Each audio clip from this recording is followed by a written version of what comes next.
ஆண்டவனே, இதுவரை செய்ததில் എന്തെങ്കിലും തപ്പിരുന്നാൽ മன்னிച്ച് കരുണை കാട്ടി എങ്ങളെ കടസി വരെ കാപ്പാത്തപ്പ. പവി കേറ്റേക്ക് ഈ സിനിമ ഇതിൻ്റെ ട്രെയിലർ കണ്ട സമയത്ത് എക്സ്പെക്റ്റഡ്, അങ്ങനെ പ്രതീക്ഷിച്ചിട്ടൊന്നുമല്ല, എന്നാലും ഓക്കെ, ഒരു യൂഷ്വൽ ദിലീപ് സിനിമ അല്ലാതെ കുറച്ച് എന്തെങ്കിലുമൊക്കെ കാണുന്നു. പക്ഷേ കല്യാണരാമനിൽ ദിലീപിൻ്റെ ഇൻട്രൊഡക്ഷൻ പോലെ തന്നെ ഇവിടെ ഒരു ഇൻട്രൊഡക്ഷൻ, പുറകിലിരിക്കുന്നത് ചെരവയ്ക്ക് പകരം ഇവിടെ ഒരു നായയാണെന്നേ ഉള്ളൂ. സിനിമ ആരംഭിച്ച് ദിലീപും ഒരു പട്ടിയും അങ്ങനെ തുടങ്ങി. കുറച്ച് കഴിഞ്ഞപ്പോഴേ എനിക്ക് പരിപാടി മനസ്സിലായി. തങ്കമണി പോലെ ഒരു സൂപ്പർ ഹിറ്റ് സിനിമയ്ക്ക് ശേഷം വീണ്ടും ഒരു സൂപ്പർ ഹിറ്റായിട്ട് ദിലീപ്. ശരിക്കും ദിലീപിൻ്റെ ഇതിനു മുമ്പുള്ള പല സിനിമകളും നമുക്ക് ഈ ഒരു സിനിമയിൽ കാണാൻ പറ്റും എന്നൊരു ടിപ്പിക്കൽ ദിലീപ് സാധനമാണ്. സ്ലാപ് സ്റ്റിക്ക്, വെർബൽ കോമഡി, അതുപോലെ തന്നെ ചില വാക്കുകൾ നിരന്തരം ഉപയോഗിച്ച് ചില വസ്തുക്കൾ കാണിച്ചു കൊണ്ടുണ്ടാകുന്ന കോമഡികൾ ഈ പരിപാടിയൊക്കെ തന്നെയാണ്.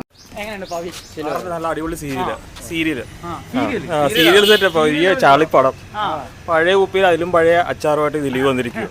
മറ്റൊന്ന് ഇതിൻ്റെ സ്ക്രിപ്റ്റിൻ്റെ പ്രശ്നം എന്താ വെച്ച് കഴിഞ്ഞാൽ, നമ്മൾ ആൾറെഡി പറഞ്ഞല്ലോ, കുറേ കോമഡി സീനുകളെല്ലാം ഒരുപാട് സിനിമകൾ ദിലീപ് ചെയ്തു വെച്ചിരിക്കുന്ന ഒരുപാട് സിനിമകളുണ്ട്, ഹിറ്റ് സിനിമകളിലെ ഹിറ്റ് സീനുകളുണ്ട്, അത് അതുപോലെ ചെയ്തു വെച്ചിരിക്കുകയാണ്. ഇഴച്ചിലാണ് പടം, അതിനെക്കാട്ടും നല്ല വീട്ടിൽ നിന്ന് സീരിയൽ കാണുന്നത്. ലാപ്സ്റ്റിക് കണ്ടു കഴിഞ്ഞാൽ അടുത്ത കാലത്ത് പണ്ടൊക്കെ ചിരിച്ചിട്ടുണ്ട്, ഇല്ലാന്ന് പറയുന്നില്ല. അതുകൊണ്ടാണ് പറഞ്ഞു കുട്ടികൾക്ക് കണ്ട ചിരി വരികയായിരിക്കും. ഞാനും കുട്ടി എന്ന സമയത്ത് ചിരിച്ചാണ്. ഇപ്പോഴും എനിക്ക് കുറേ കാലമായിട്ട് സ്ലാപ്സ്റ്റിക് കണ്ട ചിരി വരാറേയില്ല. ഏറ്റവും ഇഷ്ടപ്പെടുന്ന ആൾക്കാരാണ് നമുക്കറിയാം, കൊച്ചുകുട്ടികളാണ്.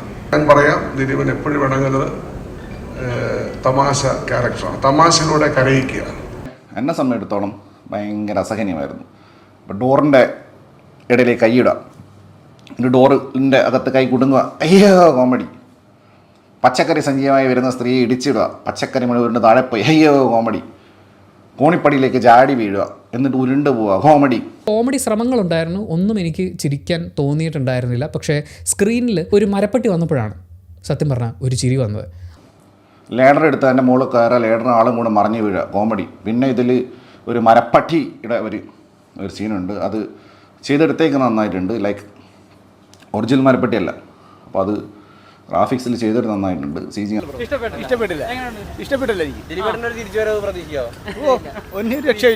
കണ്ടിട്ടും അതും ടിപ്പിക്കൽ പരിപാടിയാണ്. അരിപ്പൊടി തലയിൽ വീഴുക, മുളക് പൊടി തലയിൽ വീഴുക, കേക്കിൻ്റെ മുകളിൽ വീഴുക, എന്നിട്ട് കുണ്ടി കുത്തി വീണിട്ട് കുണ്ടി കൊണ്ട് കേക്ക് മുറിച്ചെന്ന് പറയും. ഇങ്ങനത്തെ കോമഡികളാണ്. പണ്ട് കണ്ടുള്ള പടത്തിൻ്റെയൊക്കെ ഒരു പഴയ കോമഡികളും പിന്നെ ബോഡി ഗാർഡിൻ്റെ ക്ലൈമാക്സും അതൊക്കെ തന്നെ ഉള്ളൂ.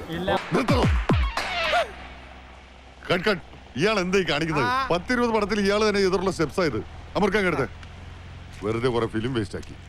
അപ്പോൾ ഇത് എനിക്ക് പേഴ്സണലി എൻജോയബിൾ അല്ലാത്തതുകൊണ്ട് എനിക്ക് സിനിമയുടെ ആദ്യ പകുതി തീരെ എനിക്ക് ഇഷ്ടപ്പെട്ടിട്ടില്ല. വളരെ ഹാർഡ് അധ്വാനിച്ചാണ് കണ്ട് തീർത്തുള്ളൂ. ഇതായിട്ടുള്ളൊരിതൊന്നുമില്ല. നമ്മൾ പണ്ടുള്ള ആരോ പഴയ ഈ പറക്കം തളികളിലെ കോമഡികളിലും തട്ടിമറിഞ്ഞ് വീഴുന്നതും എന്ന് കേൾക്കും. അതുകൊണ്ട് നിരന്തരം കുണ്ടി എന്ന് പറയാം. വള്ളി എന്ന് പറയുമ്പം ഉണ്ടാവുന്ന കോമഡി, അതുപോലെ പിന്നെ ഷഡ്ഡി കാണുമ്പോൾ ചിരിക്കുന്നത്. എന്തിനാ ഷഡ്ഡി കാണുമ്പോൾ ആൾക്കാർ ചിരിക്കുന്നത് മനസ്സിലായിട്ടില്ല. കുറേയൊക്കെ ചെയ്യാൻ നോക്കിയിട്ടുണ്ട്, പുതിയ എന്നാലും പഴയ ഒരു മാറ്റമൊന്നുമില്ല. പഴയ ചളിപ്പടം തന്നെ, ചളി കോമഡിയും ഒരു പുതിയതായിട്ട് എന്തെങ്കിലും ഒരു അപ്ഡേറ്റഡ് ആകണ്ടേ ഇയാള്. അത് തന്നെ സീരിയൽ സൂര്യ ടി വി വരും. ബ്രാ കാണിക്കുമ്പം ചിരിക്കുക. ഇങ്ങനത്തെ പരിപാടി ഇഷ്ടമാണെങ്കിൽ ഒന്നും നോക്കണ്ട, നേരെ വിട്ടോ. ദിലീപേട്ടൻ ജീവിക്കുന്ന പട്ടിയുടെ സീനൊക്കെ ആയിട്ട് അടിപൊളിയായിട്ടുണ്ട്. പട്ടിയായിട്ട് ജീവിക്കുകയാണ്. സിനിമയിലേക്ക് ഇന്നായതും സെക്കൻഡ് ഹാഫിൽ കുറച്ച് ദിലീപ് ഇമോഷണലായിട്ട് മാറുന്നു. മറ്റേന്ന് പുള്ളി ചെയ്യാൻ ശ്രമിച്ചിട്ടുണ്ട്. He gave is best. പക്ഷേ പ്രായമായില്ലേ, എല്ലാവർക്കും പ്രായമാവും, എനിക്കും പ്രായമാവും, നിങ്ങൾക്കോ. അപ്പോൾ എത്ര എനർജി എടുത്തു കഴിഞ്ഞാലും പഴയ വിൻറ്റേജ് കിട്ടില്ല. ഈ വിൻറ്റേജ് ഈസ് വിൻറ്റേജ്. നിങ്ങൾ പഴയ കാറാണെങ്കിൽ പഴയ കാറ്, നിങ്ങൾ അതേപോലത്തെ ഒരു പുതിയ കാർ ഉണ്ടാക്കി കാര്യമില്ല.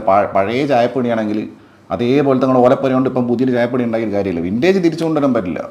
ആ ദിലീപിനെ അവർ ഇഷ്ടപ്പെടുന്നത് തമാശ ക്യാരക്ടറിലൂടെയാണ്. മുറുക്കാൻ കടയിൽ നിന്ന് മുറുക്കാൻ മാത്രമേ ആൾക്കാർ പ്രതീക്ഷിക്കാറുള്ളൂ.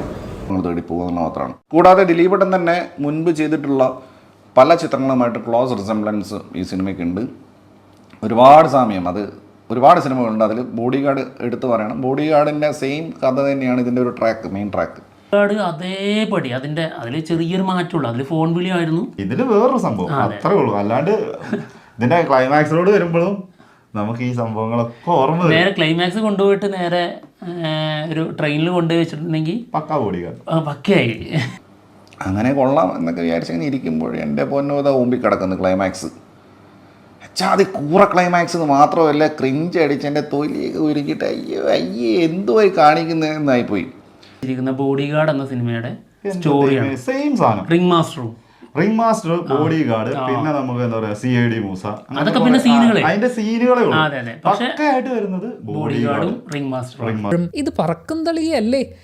അത് കഴിഞ്ഞ് സിനിമ ബോഡി ഗാർഡിലേക്ക് കടക്കും. ആരോ മോളുന്നുണ്ടോ എന്ന് പറയുന്ന ട്രാക്കൊക്കെ എനിക്ക് ഓർമ്മ വന്നിട്ടുണ്ടായിരുന്നു. മാനവും ഞാൻ യോജിക്കുന്നു. ഇങ്ങനെയല്ലാതെ വളരെ നീറ്റായിട്ട് ഒരു ക്യാരക്ടർ ദിലീപേട്ടൻ ചെയ്ത് കാണണം എന്നാഗ്രഹമുണ്ട്. അദ്ദേഹത്തിൻ്റെ വിൻറ്റേജ് കൊണ്ടുവരാനൊന്നുമല്ല, അദ്ദേഹത്തിൻ്റെ പ്രായത്തിന് അനുസരിച്ചിട്ടുള്ള, അദ്ദേഹത്തിന് നന്നായിട്ട് അഭിനയിക്കാൻ അറിയുന്ന നടനാണല്ലോ. അപ്പോൾ അത് എക്സ്പ്ലോർ ചെയ്യാൻ പറ്റുന്ന ഒരു സിനിമ കണ്ടാൽ കൊള്ളാം എന്നുണ്ട്. നടക്കുമ്പോൾ എന്തോ ഇപ്പോഴും 20 വർഷം മുമ്പ് കാണിച്ച പറക്കും തളിയ കാലഘട്ടത്തിലെ സാധനം തന്നെയാണ് കാണിച്ചുകൊണ്ടിരിക്കുന്നത്. അത് കാണാൻ ആളുകളുണ്ടെങ്കിൽ സിനിമ വിജയിക്കും.